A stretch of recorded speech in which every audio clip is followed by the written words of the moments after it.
ବାଲେଶ୍ୱର ଜିଲ୍ଲା ନୀଳଗିରି ଥାନା ସିଆଡ଼ିମାଳ ପଞ୍ଚାୟତରେ ଗୋଚର ଜମିରେ ବାଡ଼ ଘେରିବା ଓ ପରେ ଭଙ୍ଗାକୁ ନେଇ ଘଟିଛି ଗୋଷ୍ଠୀ ସଂଘର୍ଷ। ଗାଁରେ ବୁଲିଲା କତା, ଲୁହା ଶାବୁଳ, ଠେଙ୍ଗା ଏବଂ କଟୁରୀ। ଆକ୍ରମଣରେ ଗୋଟିଏ ଗୋଷ୍ଠୀର ସ୍ୱାମୀ ସ୍ତ୍ରୀ ଗୁରୁତର ହୋଇ ନୀଳଗିରି ମେଡିକାଲରେ ଭର୍ତ୍ତି ହୋଇଥିବା ବେଳେ ଗାଁରେ ଉତ୍ତେଜନା ପ୍ରକାଶ ପାଇଛି। ଘଟଣାସ୍ଥଳରେ ନୀଳଗିରି ପୋଲିସ ପହଞ୍ଚି ତନାଘନ କରୁଥିବା ବେଳେ ନ୍ୟାୟ ପାଇଁ ଉଭୟ ଗୋଷ୍ଠୀ ନୀଳଗିରି ଥାନାରେ ଦ୍ୱାରସ୍ଥ ହୋଇଛନ୍ତି।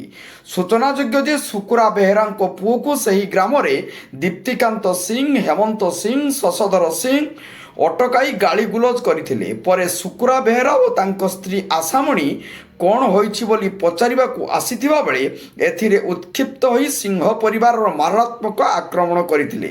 ଫଳରେ ଉଭୟ ଦମ୍ପତି ଗୁରୁତର ହୋଇଥିଲେ। ତାଙ୍କୁ ନୀଳଗିରି ହସ୍ପିଟାଲରେ ଭର୍ତ୍ତି କରାଯାଇଥିଲା।